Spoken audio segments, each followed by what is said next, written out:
Hello. So for this video, we're going to continue the discussion for LM2, which is the money-time relationship. So ngayon, dito na tayo sa last topic for LM2, which is si gradient. Okay? So ngayon, ano ba muna si gradient? So by definition, a gradient is a series of disbursements or receipts that increase or decrease occurring at equal periods of time. So ibig sabihin nun, unlike annuity na meron tayong equal disbursements sa equal periods of time, pagdating kay gradient, meron tayong increase or minsan meron tayong decrease na binabayaran natin for those equal periods of time. Okay? So ngayon, pagdating natin kay gradient, meron tayong dalawang klase actually. So meron tayong tinatawag na uniform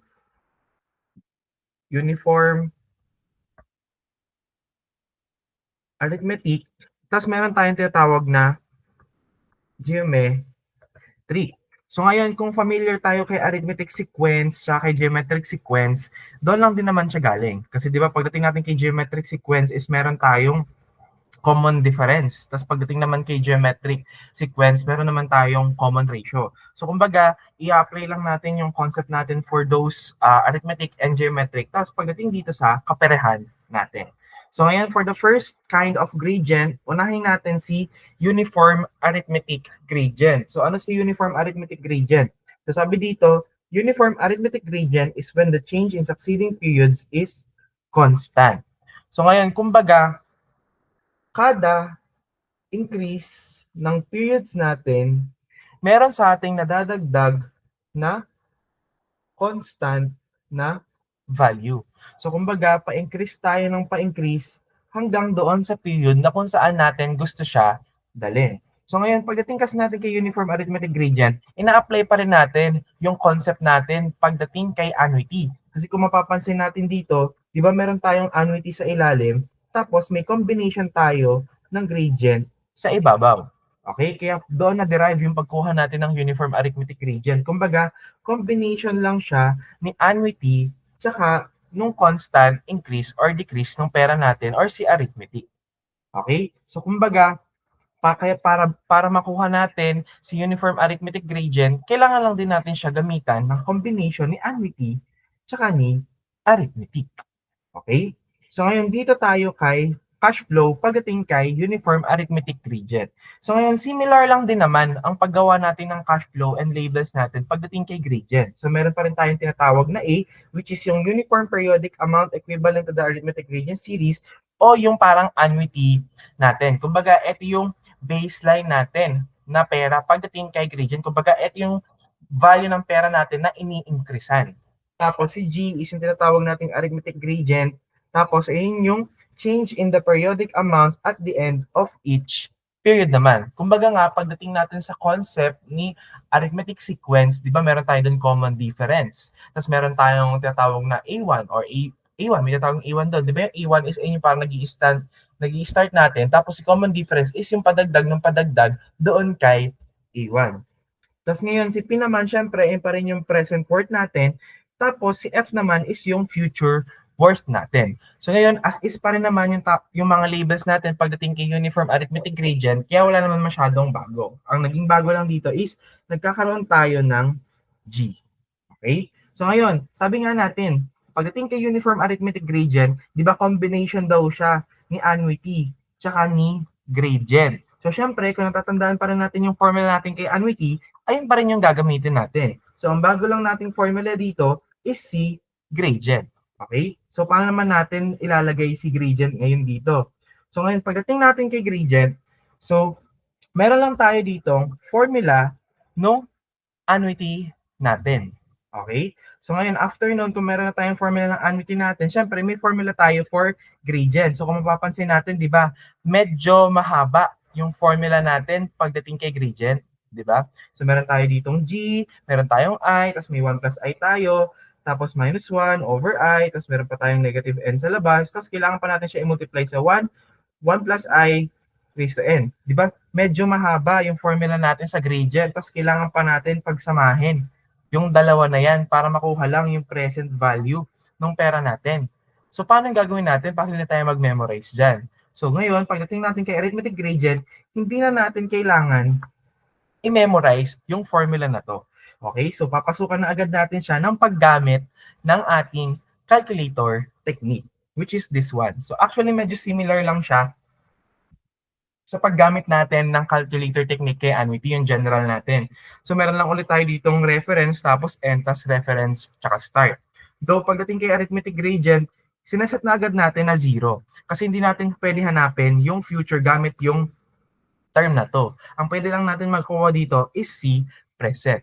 So ngayon, ano yung formula natin para makuha yung magiging present worth natin pagdating kay arithmetic gradient? So dito lang tayo kay a plus bx, tapos yung 1 plus I raised to x natin. So ngayon, ano si a? Tsaka ano si bx? So ngayon, si a is yung magiging y-intercept natin o yung a value from linear regression. Tapos si b naman is yung slope or yung b value from the linear regression naman. Tapos yung x natin is yung variable natin, same with this one. Tapos yung I natin, syempre, is yung interest natin. So ngayon, saan ang galing si a plus bx? So di ba kung mapapansin natin, yung ating cash flow dito, di ba parang may mapo-form tayo ditong padiretsyong linya? Padiretsyong linya. Meron tayo dito mapo-form na linear or line equation, di ba? So natatandaan pa ba yun sa may analytic geometry natin, yung mga equations of line natin? Di ba at itatawag natin na y is equals to mx plus b? Di ba? So kumbaga, apply lang natin yung equation ng line natin with this one kasi kung mapapansin natin, di ba, may constant difference sila o minsan ay tinatawag natin constant na slope natin. Kumbaga, si b, ito yung magiging a natin, tapos si m, ito naman yung magiging b natin, tapos yung x natin is yung variable natin. Kaya kumbaga kapag nire-write natin siya, meron tayong a plus bx. Okay, so doon lang siya nanggaling. So ngayon, paano naman natin gagamitin o paano natin mahanap yung values ni A tsaka ni B? So doon naman ulit papasok yung paggamit natin ng ating calculator. So gagamitin natin ngayon si ModeStat tapos si linear. So ngayon, meron tayong kasi 'di ba most of you may gumagamit sa inyo ng Casio, tapos yung iba sa inyo is gumagamit ng Canon, 'di ba? So ngayon pakita natin siya parehas. So una, paano pagdating kay Casio? So ngayon, para mapunta tayo sa ModeStat linear pagdating kay Casio, so syempre pindutin lang natin si mode, tapos hanapin natin si stat, tapos piliin natin si A plus BX o yung linear equation natin. Tapos next naman is may lalabas sa inyong ganitong table. So need lang natin i-input yung value ni X saka ni value ni Y. So mamaya papakita natin kung ano i-input natin for X and Y. So next naman, after natin ma-input yung values natin, so press lang natin si AC para bumalik lang tayo dun sa home nung parang calculator natin. Tapos pakipindot si shift plus 1 para lumabas yung part na to. So ngayon, after lumabas yung part na to, piliin lang natin si regression. And then, kapag napili natin si regression, piliin lang natin si A. Tapos pag nakuha natin yung value ni A, kailangan lang natin siya si store, kahit kay A na lang din. Tapos kunin natin yung value ni B. Tapos, store na lang ulit natin siya kay B. Okay? So ngayon, paano naman sa paggamit ng Canon na calculators? So ngayon, paggamit naman sa Canon calculators, punta lang din tayo kay mode, tapos stat, and then piliin natin si linear. And then, after natin mapili si linear, same lang ulit, may lalabas tayo dyang table, tapos need lang ulit natin i-input yung mga values dito. So ngayon, after natin ma-input yung values dito, punta tayo ulit kay CA, press natin si CA para mapunta sa home, tapos press natin si apps. So ngayon, kapag lumabas si apps, ito yung lalabas. Tapos piliin lang din natin doon si regression, tapos yung values ni A, tapos store lang ulit natin siya kay A, tapos pindutin yung value natin ni B, tapos store lang ulit natin siya kay B. So ganun lang ang pagsosolve natin pagdating kay arithmetic gradient. So ngayon pagdating kay arithmetic gradient, actually parang kailangan lang din natin talaga siya i-apply sa paggagawa ng cash flow. So basta magawa natin na maayos yung cash flow natin, alam natin kung saan ulit natin dadalhin yung magiging pera natin. So ngayon, para bigyan tayo ng example, dito tayo kay problem number 1. So dito na lang tayo, lipat na tayo dito sa solve ko na. So papakita natin dito. So ngayon, pagdating kay problem number 1, so sabi dito, a contract has been leased a building at 200,000 per year with an annual increase of 1,500 for 8 years. So payments are to be made at the end of each year starting 1 year from now, the prevailing interest rate of 7%. Tapos, what lump sum paid today would equivalent to the 8-year lease payment plan. Okay? So ngayon, i-identify muna natin ulit kung ano yung sinabi sa atin ng problem. O di ba sabi natin, pagdating kay gradient, meron tayong tinatawag na A o yung uniform periodic amount equivalent to the arithmetic gradient series. So identify natin yung magiging A natin. So yung A natin is si 200,000. So please be, so huwag tayong malilito na yung A na yun is hindi A na similar dun sa may linear regression natin. Kumbaga, ito lang yung annuity natin pagdating kay problem. So ngayon, pagdating kay problem, may annuity daw tayo na 200,000. Tapos ngayon, nag-i-increase daw tayo ng 1,500 per year for 8 years. So ito naman yung magiging gradient natin. Tapos yung number of periods natin is C, 8 years. So ngayon, payments are to be made at the end of each year. Tapos starting 1 year from now, and then the prevailing interest rate is 7%. So ngayon, ang pinapahanap sa atin is kung magkano yung kailangan natin bayaran today for that 8-year payment plan. Okay? So ngayon, hindi ko na isusulat yung given. So magdirekta na lang tayo pagdating kay cash flow.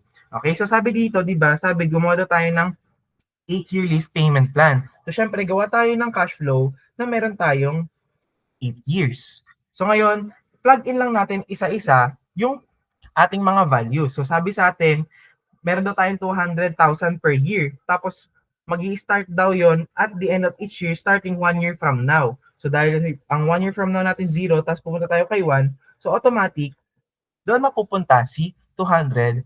So kumbaga, pagdating natin kay arithmetic sequence, ay yung magiging A1 natin.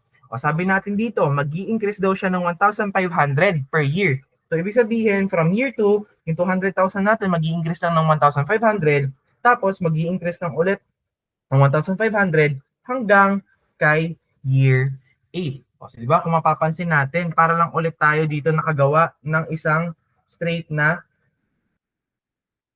nakagawa lang tayo dito ng slope na line. Di ba? Meron tayong line na buo dito. Kaya pwede natin i-apply yung concept natin pagdating kay linear equation natin. Okay, so sabi natin, para mapadali yung pagsosolve natin, kailangan lang natin siya gamitan ng calculator technique, di ba? So ngayon, ang sabi sa atin dito sa first step natin is kailangan ma-identify natin yung magiging values nung A natin na y-intercept tapos B, which is C, slope pagdating kay regression. So paano natin ma-identify? So doon tayo pupunta kay mode stat tapos linear. Okay? So ngayon, di ba sabi natin, kailangan natin ng values ng X tsaka ni Y pagdating dito. So ngayon, paano natin malalaman yung values ni X tsaka ni Y? So lagi lang natin tatandaan, yung value ng X natin is yung location lang ulit nung pera natin, tapos kung saan natin siya dadalhin. So madaling salita, parang ito lang ulit yung ating reference minus end. O reference kung saan nag-start yung ating pera. So kumbaga dito, saan ba yung ating unang pera is 200,000. So saan ba natin siya gusto natin dalhin? Di ba kay 0? Kaya meron tayong 0 dito. Tapos nasaan ba si 200,000? Na kay 1. Kaya meron tayong 1 dito. Tapos yung magiging value naman ng y natin is kung magkano yung babayaran natin for that year, which is si 200,000 pesos. Tapos input lang ulit natin yung pangalawa natin. So 0 minus 2, so si 201,500. Okay? So para mapakita natin kung paano natin siya mapupunta, so 'di ba mode stat tapos yung linear natin.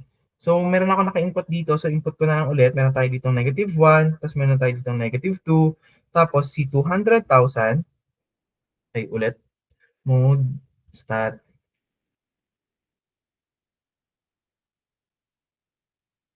ay dito. So meron tayo ditong 200,000. Tapos meron tayo ditong 200,000, 1,500. Okay, so di ba sabi natin meron tayo ditong 8. Pero kailangan pa ba natin siya i-input lahat? So hindi na. Kasi enough na lang pagdating natin kay linear equation na meron tayong dalawang values, tapos ma-identify niya na kung ano yung magiging value ng y-intercept natin, tsaka nung ating slope o yung b natin. So ngayon, after natin ma-input to, sasabi natin, punta lang tayo ulit kay home, tapos shift, stat, tapos yung regression natin. So ngayon, para kay regression, kailangan natin makuha yung value ni A, tsaka value ng B natin. Okay? Tapos need natin siya i-store kay A, tapos i-store kay B. So una, si A. O may value tayo ng 198,500, tapos shift store kay A.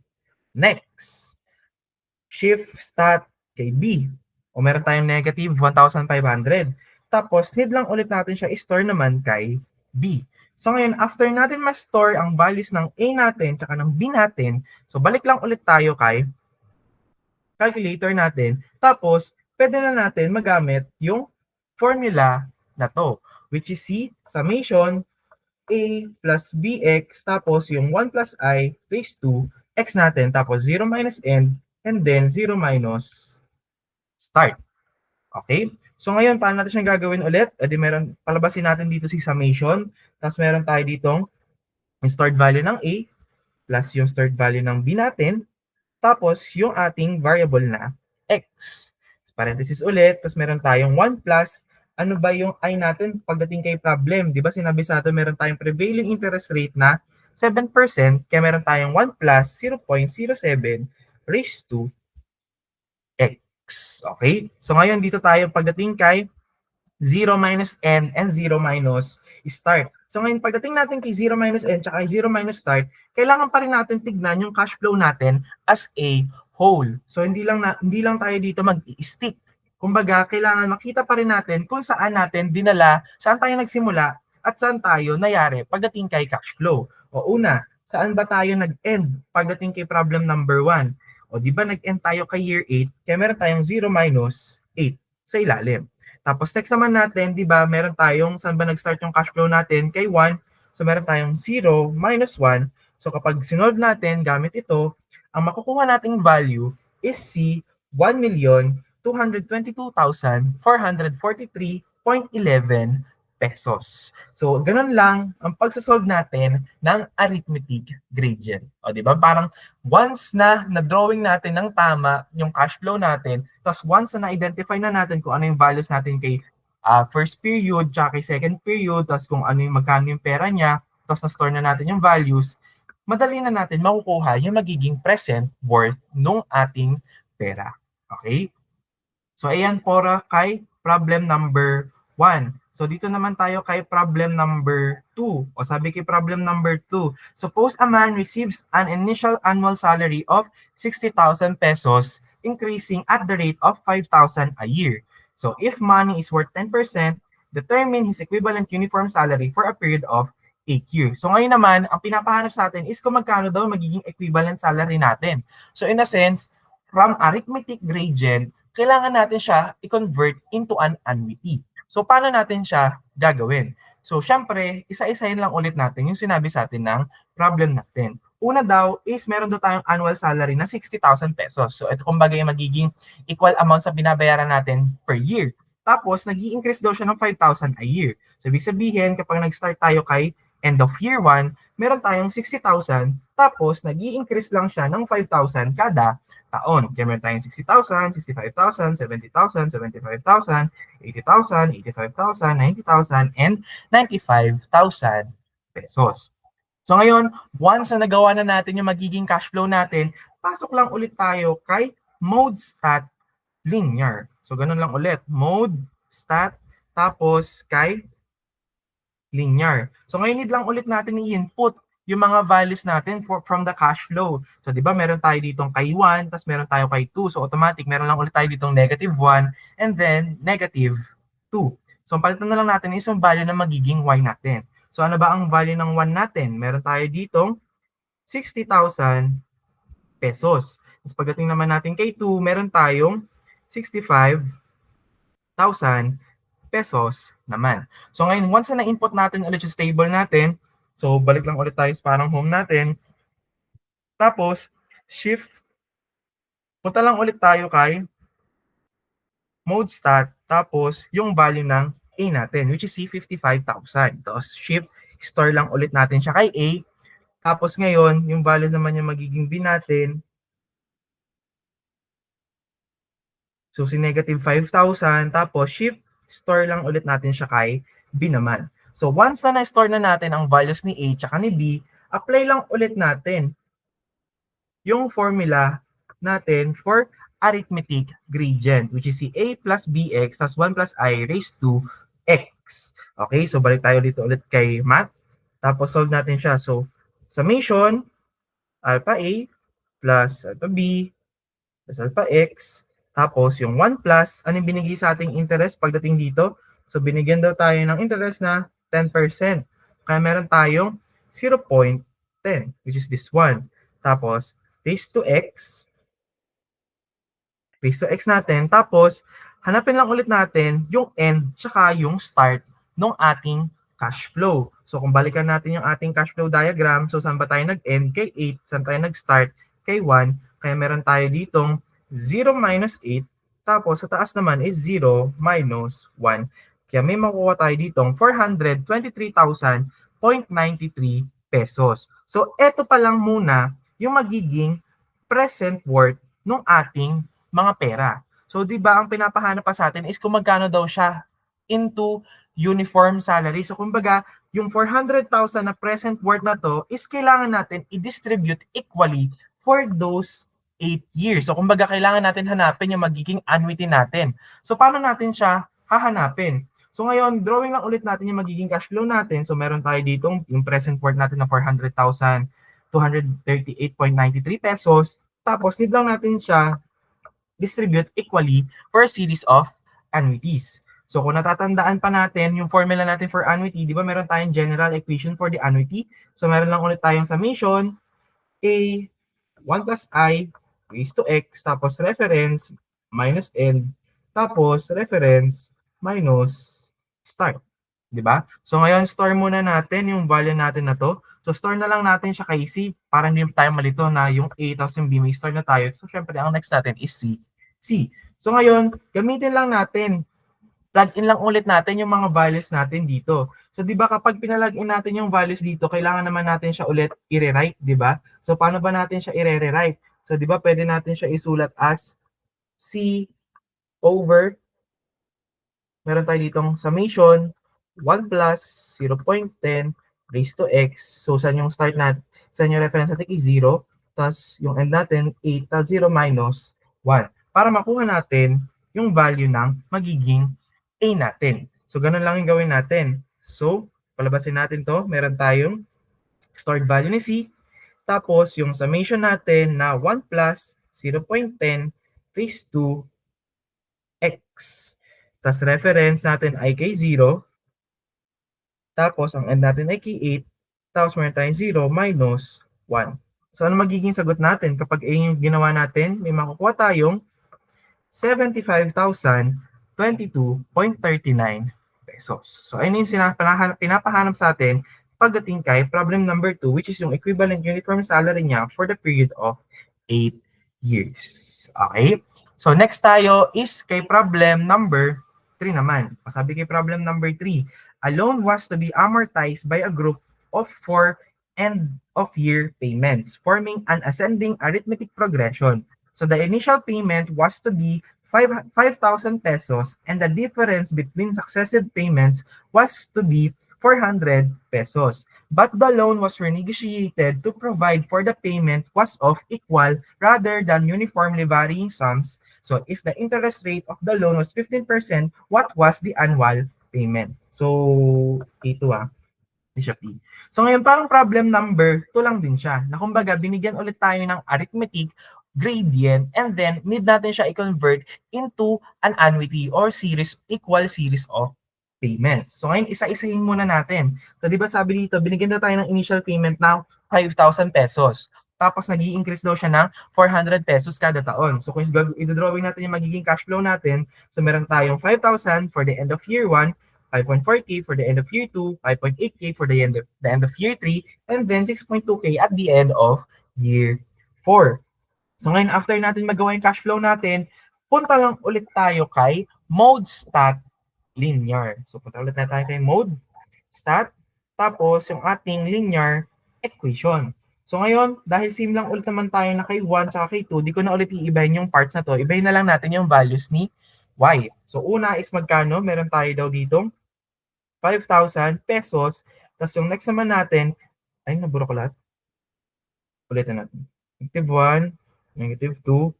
Tapos meron tayo dito 5,000 pesos. Tapos dito meron tayong 5,400 pesos. Okay, so once na na-input natin yan, balik lang tayo ulit dito. Tapos shift, hanapin natin ulit yung values ng A natin, si 4,600. Tapos store lang ulit natin siya kay A. Tapos hanapin natin yung value ni B natin. So meron tayong -400. So store lang ulit natin siya value kay B. So ngayon, once na ma-store na natin siya ulit kay A tsaka kay B, so pag na-store na natin siya ulit, so pwede na natin mahanap yung magiging solution natin. Okay? So ngayon, punta tayo kay calculation lang ulit. So plug in lang ulit natin siya dito sa may equation natin. Okay? So paano natin siya mapo-plug in dito sa equation natin? Ganun lang ulit. So punta tayo kay summation, yung value ng A natin plus yung B, tapos yung X natin. Okay? Tapos 1 plus, ano yung binigay sa ating interest dito? 15% daw. Kaya meron tayo ditong 0.15. Tapos raised to X. So ngayon, saan ulit natin dadalhin to? Kay 0, kaya meron tayong reference na 0 minus, nasaan ba yung end ng ating cash flow? Di ba na kay 4, kaya meron tayong 0 minus 4. Tapos next naman natin is 0 minus 1 kasi nandun yung ating start naman. So pag inequals natin siya, may mangkuha tayo munang 15,789 pesos, ay 89.47 pesos. So store lang ulit natin siya kay C. So shift store kay C. So once na na-store na natin yan, so ngayon, ang kailangan daw natin gawin is yung present na to, nakuha natin present, is kailangan natin siya i-distribute uniformly using annuity. So ano ba ulit yung formula natin pagdating kay annuity? So meron lang tayong A, 1 plus I raised to X, tapos kailangan lang natin ma-identify yung reference sa end, reference saka yung start natin. Ngayon, dahil kailangan ulit natin siya i-rewrite, so sulat na lang natin dito sa tagliran. So meron tayo ditong value magiging C over summation ng 1 plus 0.15 raised to X, tapos 0 minus end, ay mali, anong end natin dito? Kay 4, 0 minus end, 0 minus start. Tapos makuha na natin yung value ng magiging A natin. Okay, so gawin natin siya. So meron tayo ditong value ni C. Meron tayo ditong value ni C. Tapos yung ating summation na 1 plus 0.15 raised to X.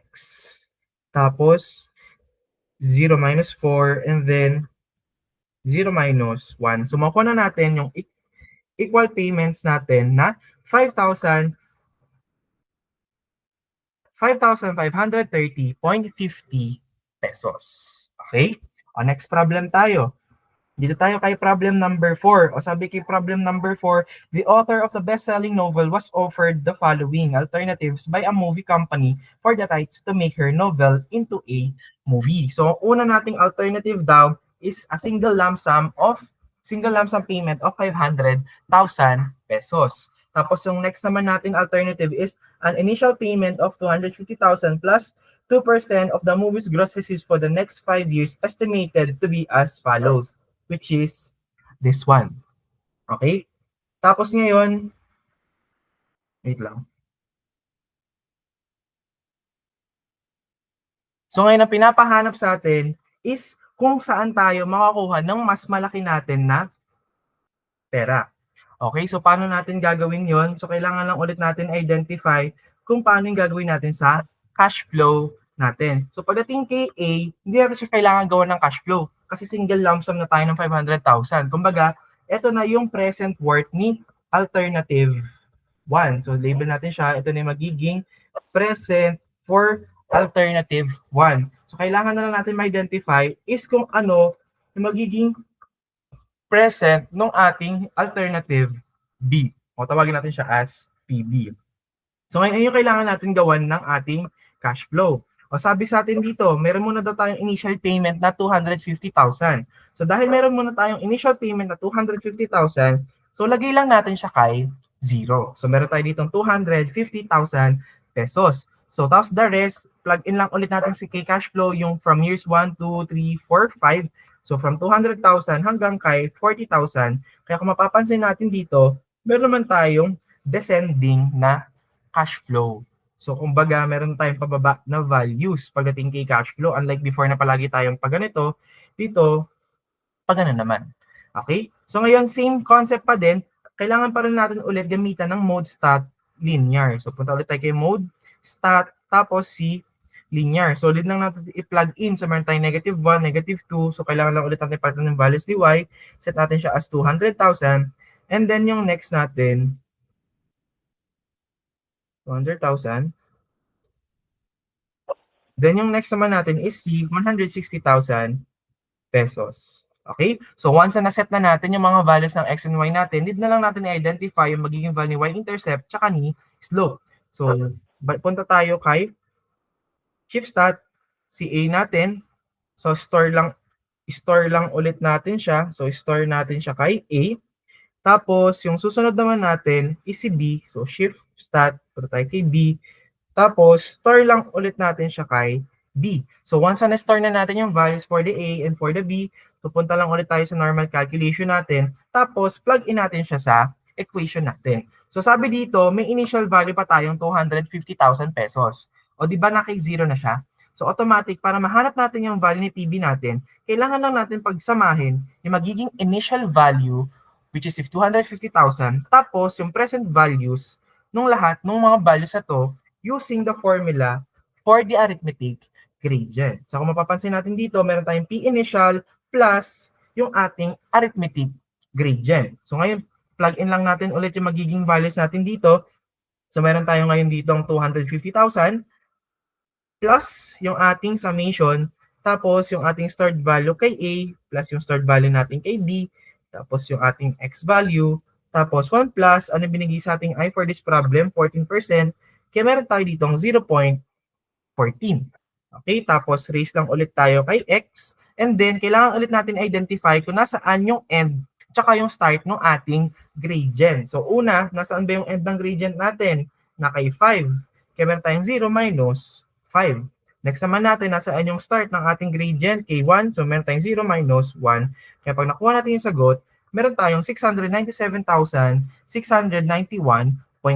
pesos, which is, kung pagpapansin na natin, di ba mas malaki siya kay PA, so meaning, kailangan nating i-choose is si alternative B. Kasi PB is greater than PA. Okay? So next problem tayo kay problem number 5. So sabi dito kay problem number 5 is find the equivalent annual payment of the following obligations at 20% interest. Okay? So ngayon pinapahanap sa atin is ulit yung equal payment. So meaning, kailangan muna natin ulit mahanap yung ating present, tapos i-convert siya into equivalent annuities. So ngayon, sir, paano to? Nag-start siya kay year 3, year 4, year 5, tsaka year 6. O di ba most natin nag-i-start lang tayo kay 1, 2, 3. So paano gagawin natin dito? So una, para hindi tayo masyado ulit malito, is gawan muna natin siya ng cash flow natin. So in a sense, kung mababalikan natin yung annuity natin, di ba para siyang deferred, pero gradient yung binigay sa atin. Kaya kailangan lang din natin siya applyan ulit nung general equation natin para makuha natin kung ano yung magiging equal payments natin. Okay? So ngayon start tayo. Kay year 3 daw, meron tayong 8,000. Kay year 4, meron tayong 7,000. Kay year 5, meron tayong 6,000. Tapos kay year 6, meron tayong 5,000. So ngayon, pag pumunta tayo kay mode stat linear, kung mapapansin natin, hindi na tayo nag-start kay 1, hindi na rin tayo nag-start kay 2. Kumbaga kung saan din nag-start yung cash flow natin, susundan lang din natin siya pagdating sa pag-input ng values ng x natin tsaka nung y natin. So ngayon punta ulit tayo kay mode stat, tapos si linear, tapos input lang ulit natin yung magiging values natin dito. So meron tayo ditong, palitan natin to. So meron tayo ditong negative 3, tapos dito meron na tayong negative 4. So ngayon for the y value, meron tayo ditong 8,000. Tapos for the y value, meron naman tayo ditong 7,000 pesos. Okay, so once na input natin yan, balik lang ulit tayo kay EC. Tapos, hanapin natin yung values ng A natin. which is this one, si 11,000. So shift store A lang ulit tayo. Tapos, hanapin natin yung value ni B natin, which is si 1,000. Tapos, store lang ulit natin siya kay B. So, once na i-store na ulit natin yung values natin for A and B, so pwede na ulit natin siya i-solve using the formula for the gradient. Okay, so kailangan na tayo palabasin si summation. So, meron tayo ditong summation. Si value ni A, stored value ni A plus stored value ni B. Tapos, ang x natin, 1 plus, ano binigay sa ating interest? 20%. Diba? So, meron tayo dito ngayong 0.20% raised to x. So, saan ba nag-start? Saan ba nag-end? Tsaka start yung ating gradient. So, huwag malilito ulit. So, tignan ulit natin siya sa pagdating kay cash flow. O pag pinansin natin saan ba siya nag-end? Kay year 6. Kaya meron tayong 0 minus 6. O saan ngayon siya nag-start? Kay year 3. Kaya meron tayong 0 minus 3 dito. Kaya may makuha tayo ditong 12,091.17. 16 lang yung dapat. So meron tayo ditong 12,091.16 pesos. So ayun yung sagot natin for the present value muna ng ating pera. Pero ang kailangan natin ulit is si equivalent annual payment. So ngayon paano natin siya hahanapin? So gagamitan lang ulit natin siya ng formula natin for annuity. So kung mapapansin natin dito sa cash flow natin, di ba isa siyang example ng deferred annuity, di ba? So ngayon, di ba parang hindi natin makailangan i-memorize or kung anong gawin pa natin for the formula. Kaya mahalaga talaga na ma-master natin yung general formula na lang pagdating kay annuity, which is this one. Si summation A, 1 plus I raised to X, tapos reference minus N, tapos reference minus start. So ngayon, plug in lang ulit natin yung value natin dito. So store lang ulit natin yung value ng ating C, ay ating value ng P, store natin kay C. Tapos pwede natin mahanap yung magiging annuity natin. So ngayon, kailangan lang ulit natin siya i-rewrite, di ba? So magiging format nito is C over summation 1 plus 0.20 raised to X, reference minus N, reference minus start. So ganun lang ulit natin gawin dito. So start value natin kay C, tapos summation 1 plus 0.20 raised to X, tapos 0 minus 6, and then 0 minus 3. So, ano makuha natin sagot dito? Meron tayong equivalent annual payments na 6,725.78 pesos. Okay?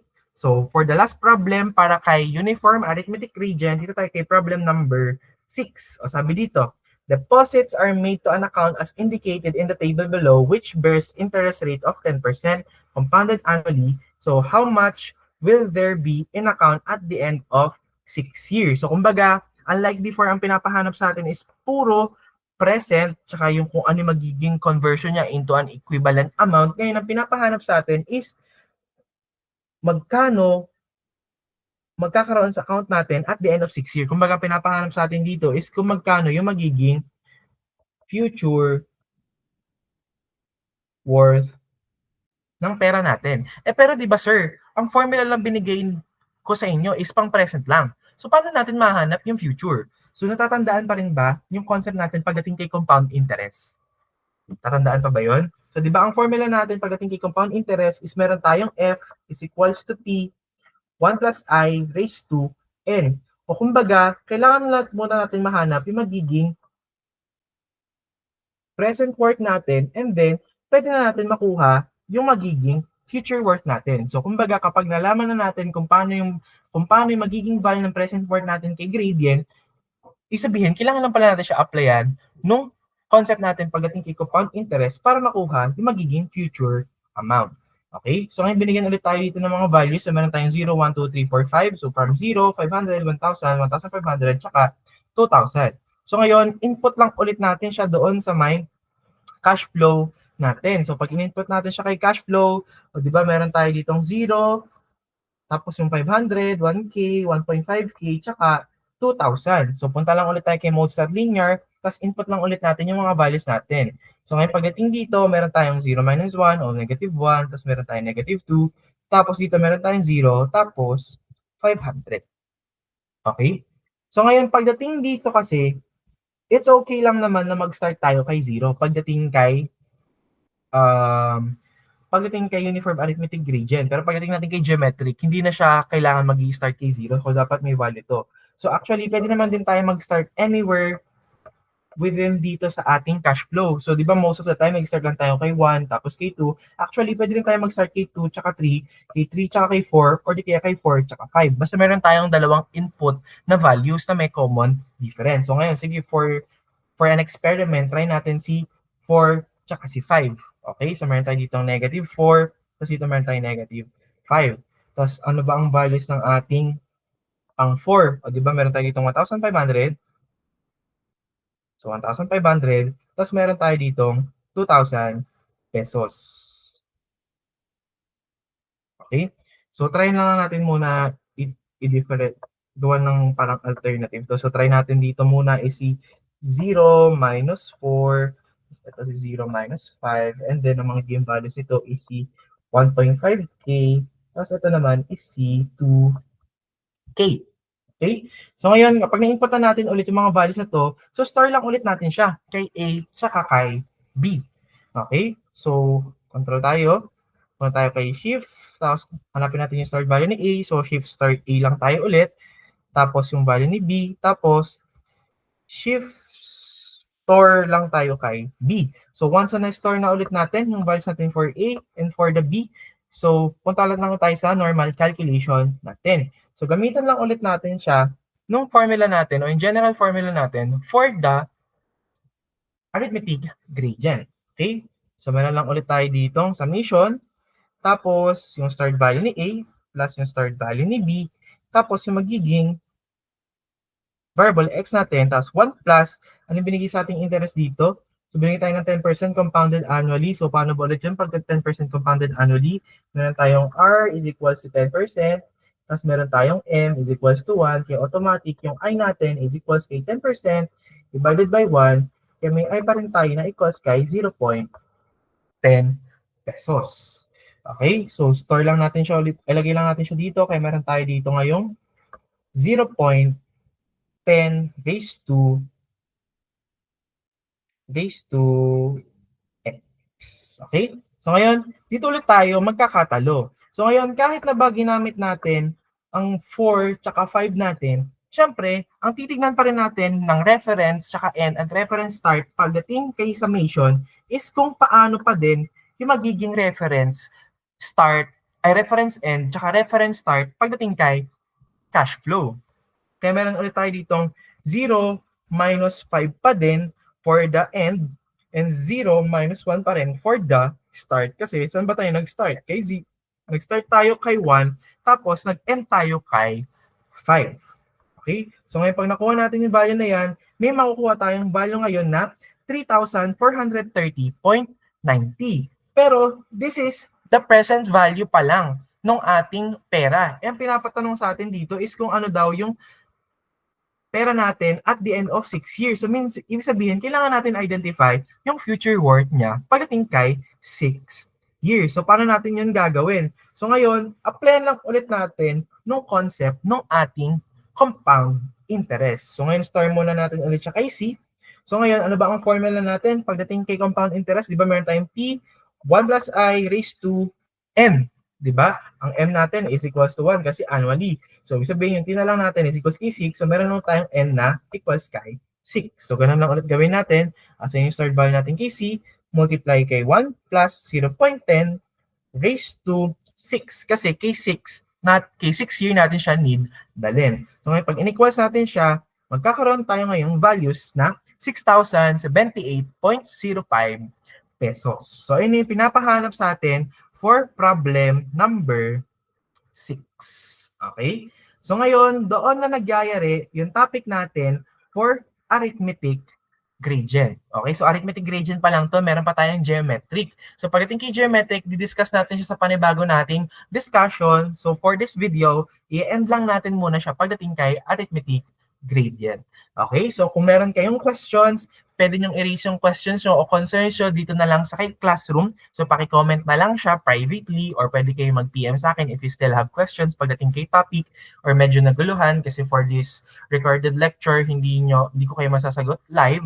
Kaya please reach out na lang if there are questions or meron medyo naguluhan na part, try natin siya sagutan, try ko siya sagutin through Classroom or pagdating natin sa face-to-face discussion. So, ayun, dito na nangyayari yung ating discussion. So, thank you.